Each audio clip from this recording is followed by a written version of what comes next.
मोदी शाह का dream project अटका। Paper leak bill के बाद अब परिसीमन पर फंसा खेल। क्या 27 सांसदों की कमी पड़ेगी भारी? ममता और उद्धव के लिए आई बड़ी खुशखबरी। जी हाँ, क्या पेपर लीक बिल और वंदे मातरम बिल पारित कराने के बाद अब सरकार की नजर है परिसीमन बिल पर? क्या 27 सांसदों की कमी ने सरकार की रणनीति पर बड़ा सवाल खड़ा कर दिया है? और क्या ममता और उद्धव के बागियों के लिए सदस्यता पर खतरा यहाँ पर आने वाला? सब कुछ एक एक करके इस रिपोर्ट में आपको बताएंगे। कैसे पेपर लीक बिल पर फंस गई है सरकार, कैसे वंदे मातरम पर यहाँ पर संजय सिंह ने घेर दिया है, जहां परिसीमन पर यहाँ पर चर्चा भी चलने वाली है, और कैसे 27 सांसदों की कमी यहाँ पर जो है भाजपा सरकार के लिए मुश्किलें बढ़ा रही है।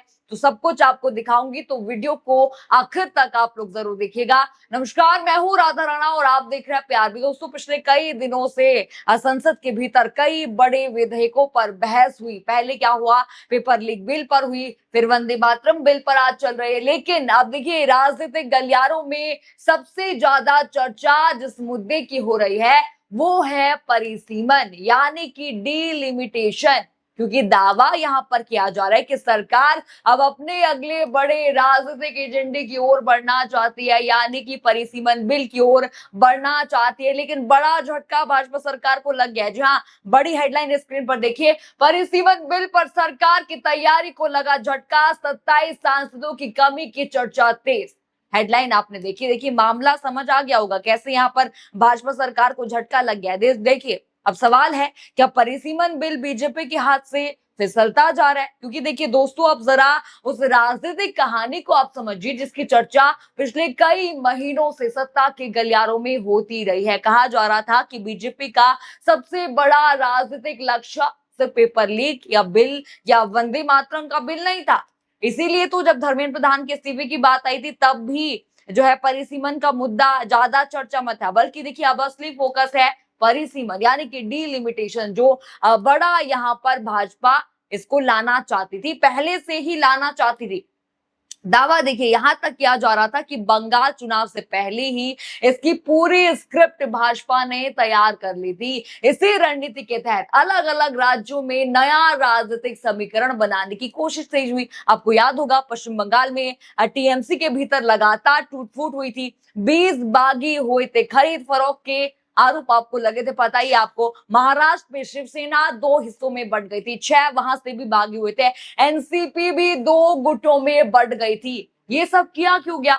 आपको पता है क्यों किया गया? ये परिसीमन बिल के लिए किया गया। देखिए, ये सब सबको पता है क्यों हुआ, ताकि जो बीजेपी है इनको बहुमत मिले और जो है पिछली बार जैसा इनका हाल ना हो। पिछली बार आपको पता है परिसीमन बिल इनका पास नहीं हुआ था, तो अभी भाजपा चाहती थी कि ना हो ऐसा, इसलिए उन्होंने तोड़फोड़ यहाँ पर करी, ये राजनीति उन्होंने यहाँ पर करी। और इसी राजनीति के चक्कर में आपको बता दूं, नीतीश नायडू को भी इन्होंने नाराज कर दिया। यही वजह थी कि सत्ता पक्ष के बारे में ये चर्चा चल रही थी कि वो लोकसभा में अपने नंबर मजबूत करने के लिए हर संभव कोशिश कर रहा है, हर तरीके से वो चाहता है कि उनकी राजनीति जो है फिट यहाँ पर बैठे। कुछ दिन पहले जो है आपको बता दूं, चर्चा यहां तक थी कि सरकार को बहुमत के लिए सिर्फ 6 या 7 सांसद की कमी है।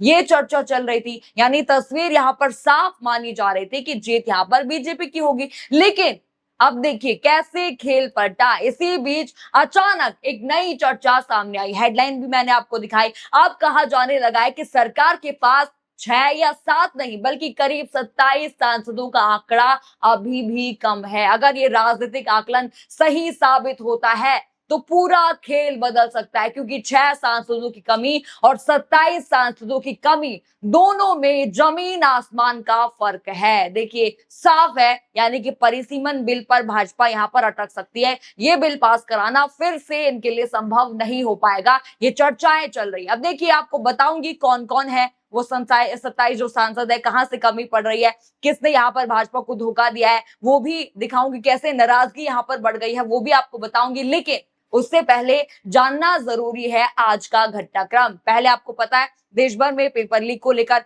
विरोध हुआ, धर्मेंद्र प्रधान का इस्तीफा गया। उसके बाद संसद में पेपर लीक विधेयक यहाँ पर लाया गया। जरा उसके बारे में भी आपको समझा दूं क्या क्या है। देखिए, सरकार का यहाँ पर साफ कहना है कि इस कानून से परीक्षा में धांधली करने वालों पर कड़ी कार्रवाई होगी। इस कानून में पेपर लीक के दोषियों के लिए कड़ी सजा का प्रावधान है, बड़े गिरोह पर भारी आर्थिक दंड है, विशेष अदालतों के माध्यम से तेजी से सुनवाई यानी कि फास्ट ट्रैक कोर्ट बनाया गया, जांच समयबद्ध तरीके से पूरी करने की व्यवस्था हुई। देखिए, अब आपको बता दूं, यहाँ पर भी इस पेपर लीक बिल पर भी यहाँ पर जमकर जो है विपक्ष ने हंगामा किया। आपको बता दूं, जब पहली कार्रवाई हो रही थी उसी दिन जो वहां पर जज थे वो वहां पर मौजूद नहीं थे। यही प्रियंका गांधी ने भी कहा, यहाँ पर भी सरकार फंसी। अब देखिए, वही विपक्ष का ये भी कहना है कि केवल सजा बढ़ाने से समस्या खत्म नहीं होगी, बल्कि परीक्षा प्रणाली में भी सुधार आपको लाना होगा, ये यहाँ पर विपक्ष का कहना है। लेकिन दोस्तों, इसके बाद वंदे मातरम का बिल आता है। संसद में जोरदार बहस इस बिल पर आज भी हो रही है। विपक्ष ने सरकार पर कई ऐतिहासिक और वैचारिक सवाल यहाँ पर उठाए। आइए जरा उस धाकड़ सांसद संजय सिंह की यहाँ पर जो है बयान सुन लेते हैं, कैसे उन्होंने सत्ता पक्ष की बोलती बंद कर दी। जरा वो वीडियो आप देखिए। मान्यवर, वंदे मातरम का अपमान बिल्कुल नहीं होना चाहिए, ये हमारी पार्टी का भी मानना है।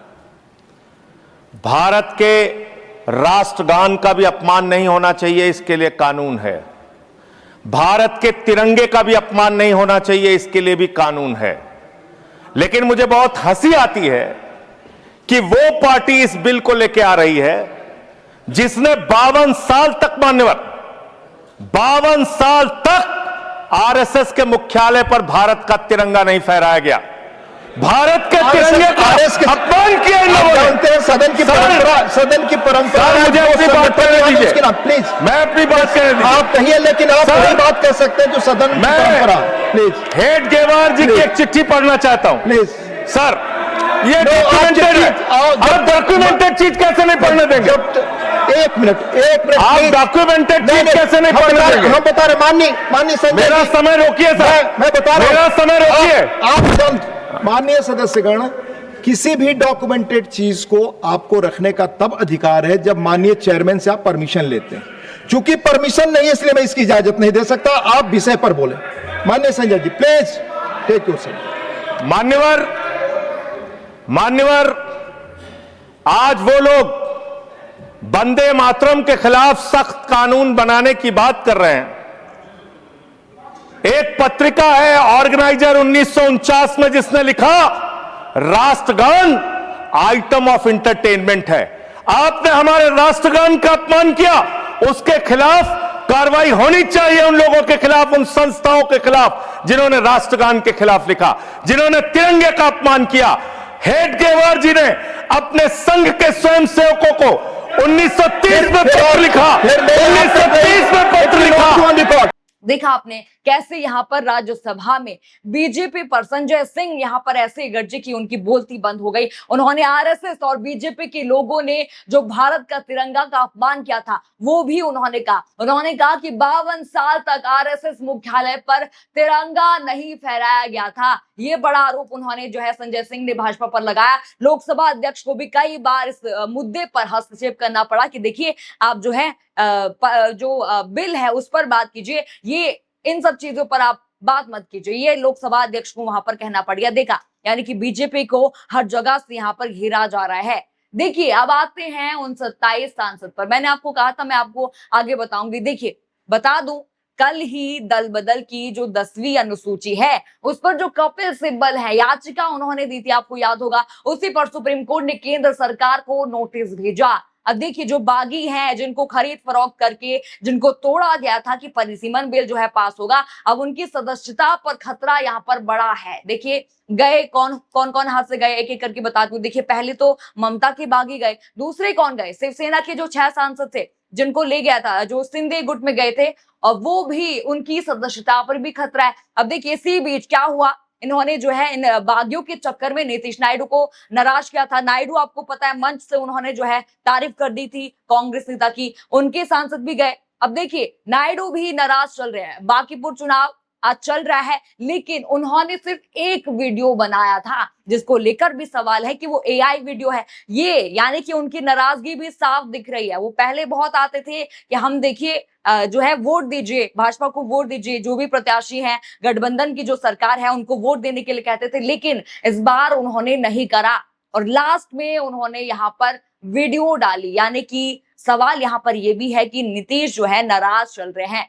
तो आपको पता चल गया कहां कहां से ये 27 सांसद जो है कम पड़ रहे हैं, नाराज यहाँ पर जो है अलग भाजपा ने कर दिया। यानी कि दोस्तों देखिए, तस्वीरें देखिए, एक तरफ पेपर लीक जो बिल है उस पर विपक्ष ने घेर लिया है, दूसरी तरफ वंदे मातरम बिल पर सरकार ने घेर लिया है और अब परिसीमन को लेकर भी चर्चा तेज है कि 27 सांसद कम पड़ गए हैं, भाई इनका बिल अब भी पास नहीं होगा। देखिए फिलहाल सबसे बड़ा सवाल यहीं पर जो अब बनता है, क्या सरकार अपने अगले बड़े विधायी एजेंडे को आगे बढ़ा पाएगी? क्या विपक्ष संख्या बल के जरिए सरकार को रोकने की कोशिश करेगा? क्या सहयोगी दल सरकार के साथ मजबूती से खड़े रहेंगे या फिर उनकी नाराजगी की चर्चा यहां पर परिसीमन बिल के लिए बड़ा झटका जो है मोदी सरकार के लिए बनने वाला है? और सबसे अहम सवाल, क्या आने वाले दिनों में परिसीमन को लेकर राजनीतिक टकराव और बढ़ेगा और क्या ये जो ममता के बागी हैं, उद्धव ठाकरे की बागी हैं, क्या इनकी सदस्यता पर खतरा आने वाला है? देखिए आपको क्या लगता है इस पूरी खबर पर? हमें कमेंट सेक्शन में अपनी राय जरूर बताइए। खबर आपको पसंद आई हो तो वीडियो को लाइक करें, शेयर करें और चैनल को सब्सक्राइब करना बिल्कुल मत भूलिएगा और बने रहिए पीआरबी के साथ। धन्यवाद।